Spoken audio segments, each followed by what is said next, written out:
Huh.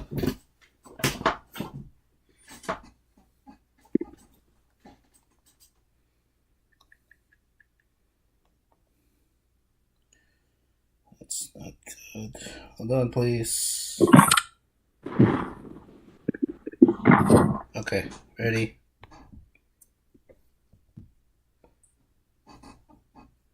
Yeah.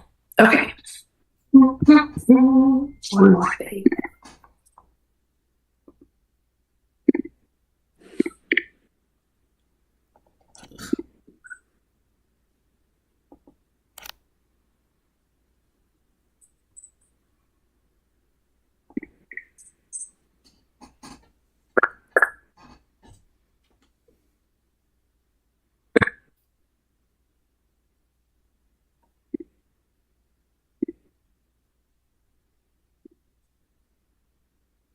Okay, you guys ready? All right.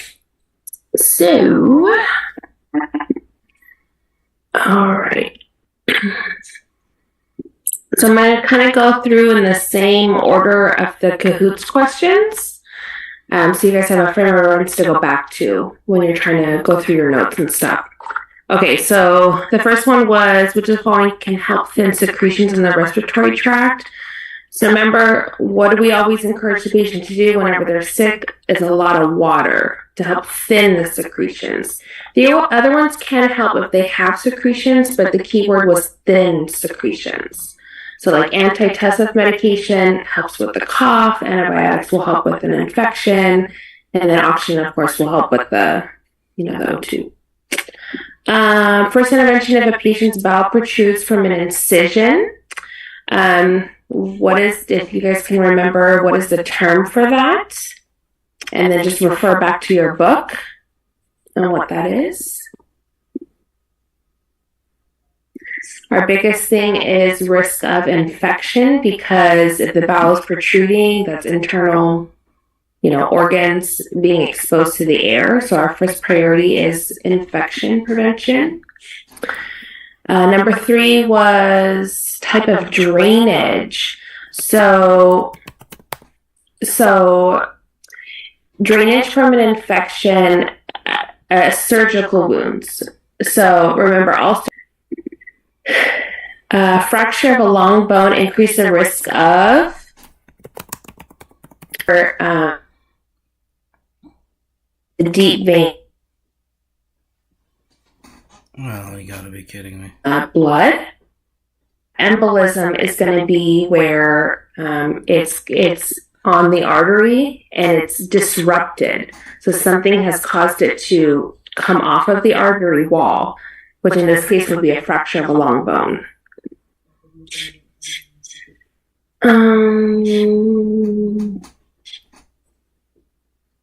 Let's see. Oh, lost my place. Okay. Stool and ileostomy is more firm than a colostomy. Is that true or false? So you should be familiar with the route of the GI system. Remember, the small intestine is for absorption of, right? And then as it moves down, the large intestine absorbs. So that'll tell you how firm or how soft the stool is in the system. Gastroenteritis. So remember, anything that ends in itis means infection.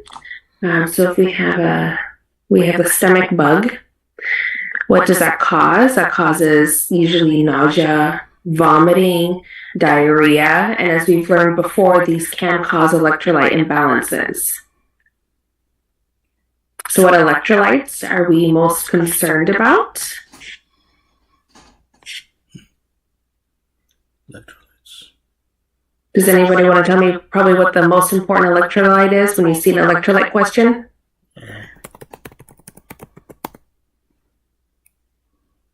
Potassium? Potassium. Is it potassium? Right? Potassium. And then what's the range for potassium? So write that down. Make sure that you're familiar with that one. We talked about different skeletal tractions.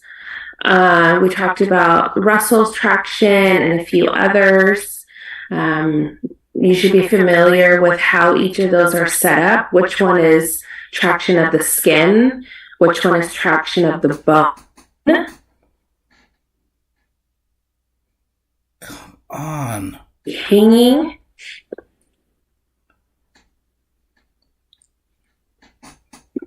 We talked about a lot of different procedures in GI. So which procedures did the patient have to be NPO before the procedure, and which procedures does it not matter? Remember, NPO, the purpose of NPO is so they don't aspirate.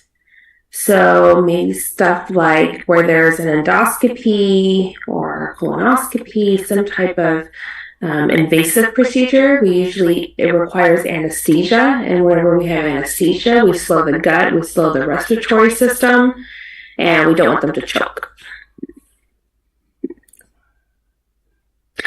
Going back to musculoskeletal, about the lumbar puncture, we talked about a lot of different procedures. You should be familiar with lumbar puncture, the setup, the procedure, post-procedural care, why it's being used.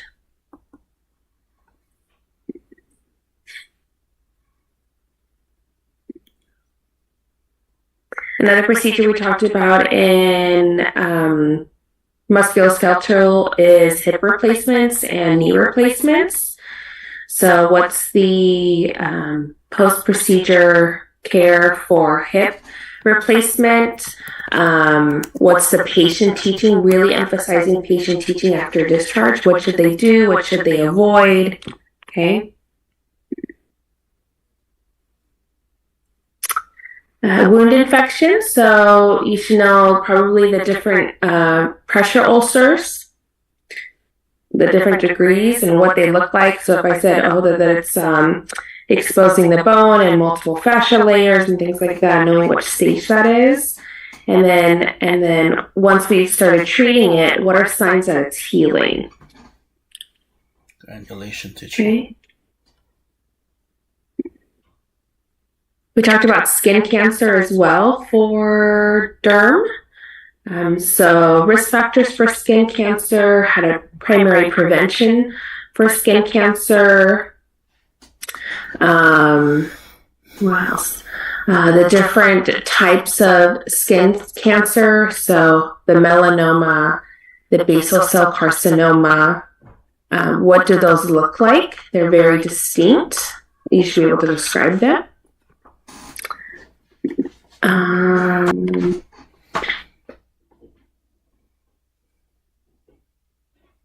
The pancreas, the gallbladder, the liver.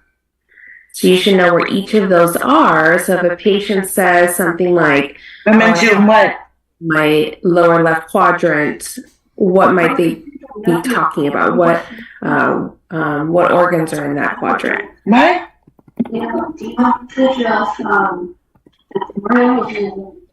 Okay. For wound care, we are either aseptic or sterile while removing it. And then what's our technique when we're placing the new wound care dressing? They're both not sterile. So one is aseptic and one is sterile.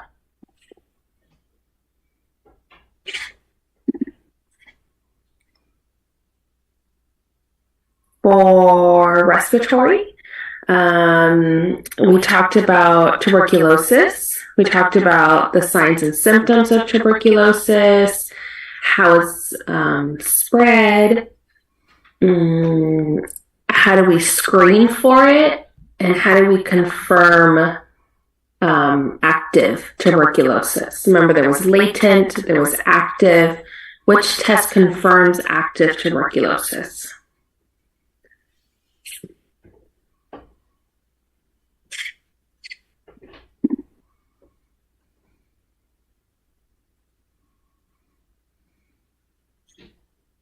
If a patient is worried about their colonoscopy, what are some teaching points that you would remind the patient? Meaning, if they had a fear of, is it painful?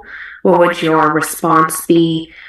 Is it full sedation? Is it, twilight sedation?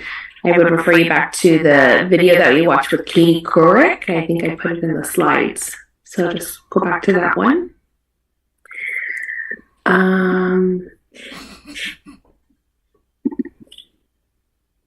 Let's see. Musculoskeletal. We talked about gout. We talked about rheumatoid arthritis.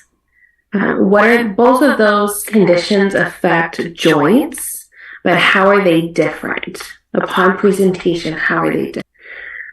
Rheumatoid. Come on. Right, both pain. So how is gout different? And if somebody asks you what is gout, how would you describe it? What is going on in that joint?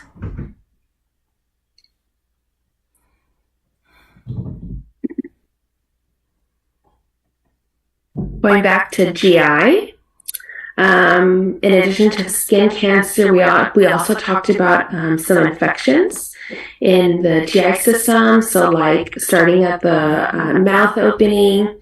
What was that one where the tongue is covered in like a thick white creamy paste? Is that cancer? Is that a bacteria? Is that a fungus? So you should be familiar with what it is and what the treatment is. Treatment for candidiasis. We talked about different types of cancer in the GI system, including laryngeal cancer. So what is the key characteristic of laryngeal cancer? It's a permanent treatment.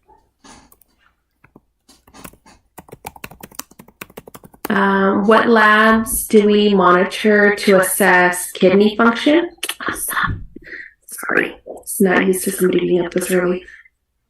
What labs monitor kidney function? What labs monitor liver function? Blood and creatinine for kidney.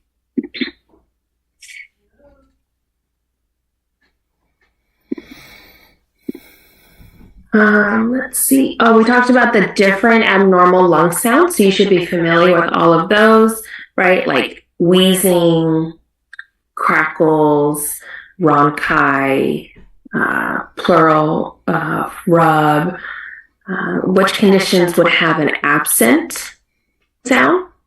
And then the condition.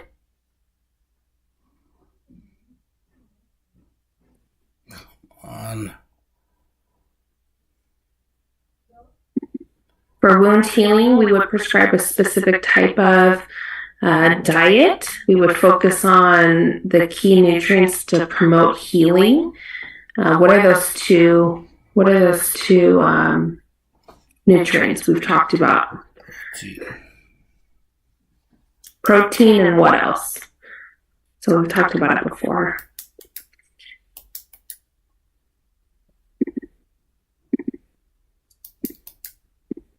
Number 26 is which of the following is a contraindication to knee arthroplasty surgery?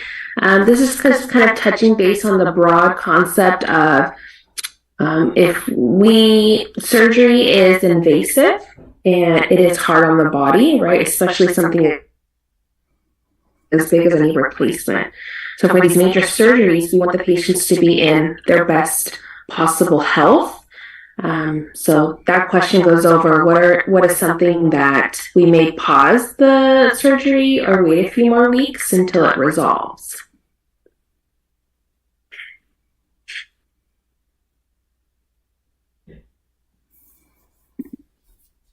Osteoporosis. We talked a lot about osteoporosis. What is osteoporosis? What happens to the bone with osteoporosis? What is the screening test for osteoporosis? DEXA scan. And what are some patient teaching points for osteoporosis? Is it curable? If it's not, what are some ways to prevent it from progressing so quickly? What can we do to slow it down?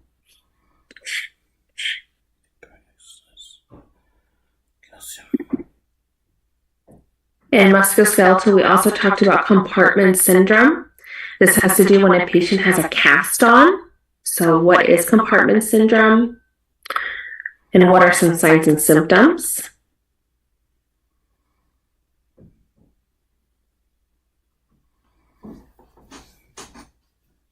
We also talked about fibromyalgia. So for fibromyalgia, what is it? Generalized weakness. What are the testing for fibromyalgia? And what are some patient teaching points? What can we tell the patient to do or not do so that they can improve their pain?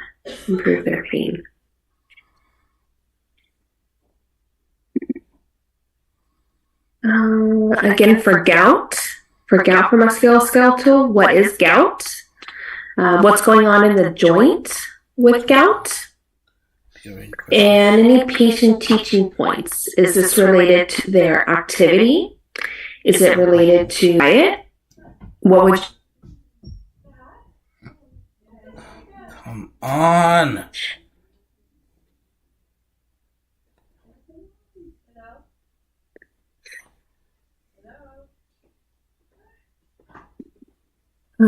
For the labs about which ones are to monitor kidney and which ones are monitor the liver, it's because a lot of the medication for these different conditions will affect either of these. So which organ is affected by TB treatment meds? And how often do we have to monitor those labs? 6 months.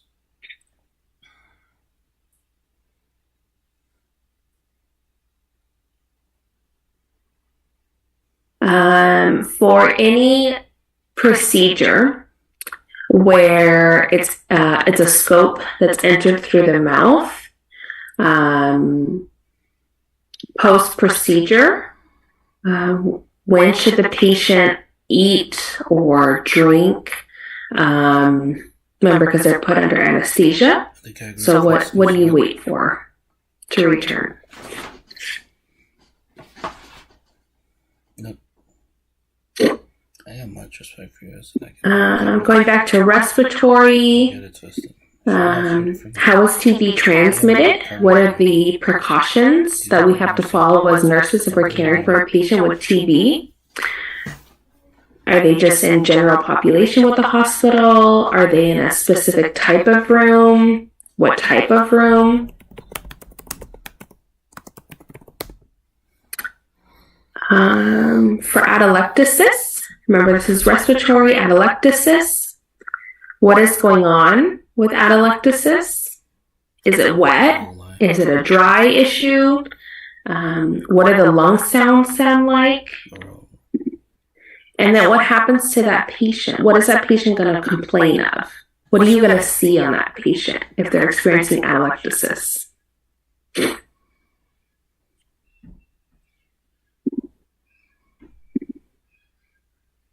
Other derm conditions you should be familiar with would be cellulitis,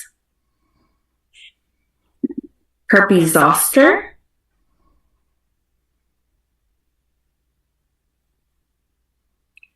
psoriasis,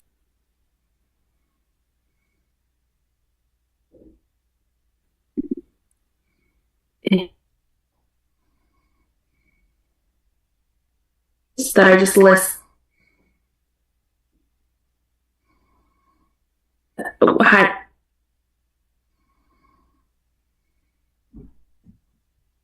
The treatment.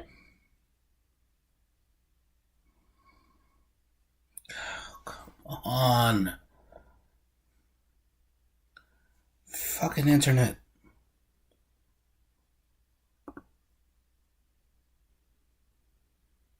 Ankle sprains or ankle injuries. We talked about what is the acronym that we follow. Right. I don't think it's lice. Almost done. Let's see. So ankle sprain and arthritis, both of these the pain can be improved with a compression, either hot or cold compress. So which one is which? So does heat or ice help the ankle sprain, or does heat or ice help the arthritis pain? Heat for arthritis, ice for the sprain. For GERD was a condition for the GI system. Remember, anything with the gut usually is what we're eating. So what food should they avoid? And then let me just look through and see if there's any others I want to point out.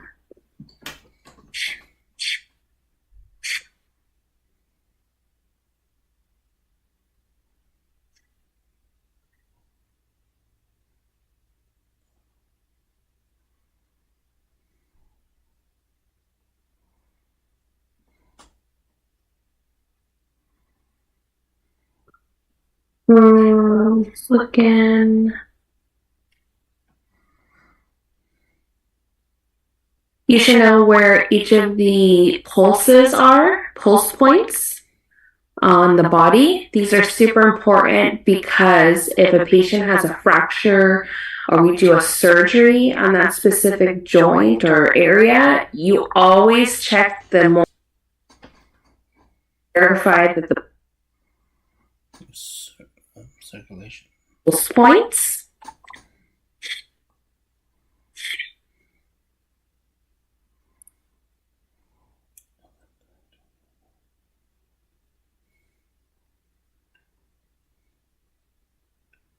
for burns. Burns is another topic. Burns. What are the complications that we're really concerned about with burns? First is going to be electrolyte imbalance and water, like shock, because of the loss of fluid. Infection, for sure.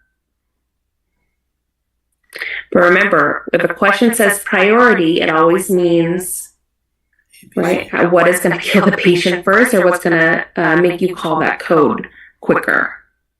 Okay, so just remember that.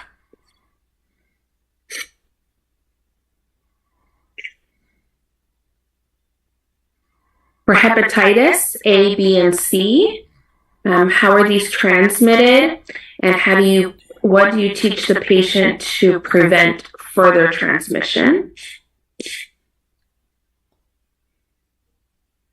F6. These condoms.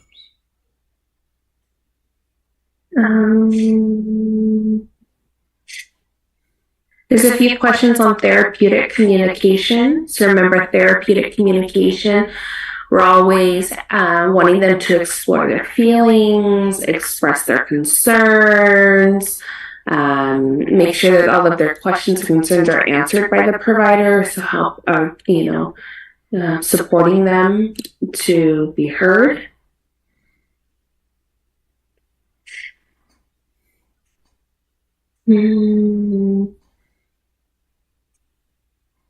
Thoracentesis. Thoracentesis was another procedure. Thoracentesis. What is the position for that procedure? And what's post-procedural care?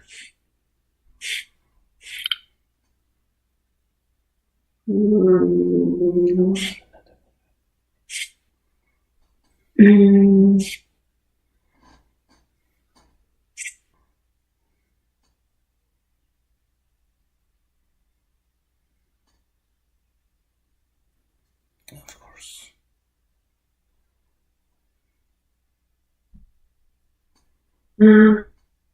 That looks like that's it. Any questions?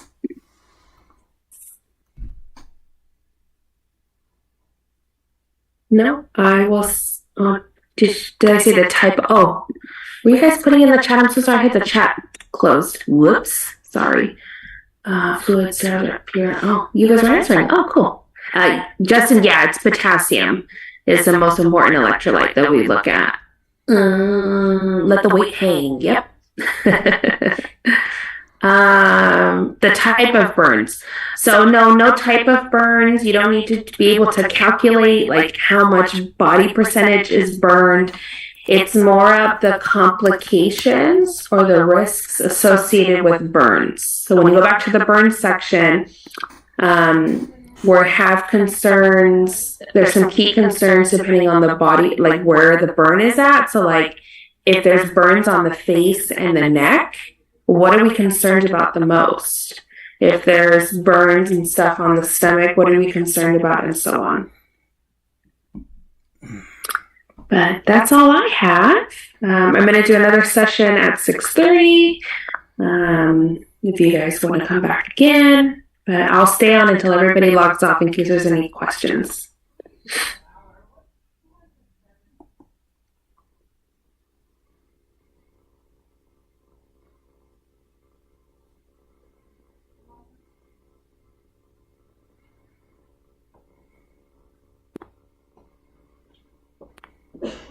Let me see. Is it 100 questions? Yes, it's 100 questions. You guys have a good day at clinical.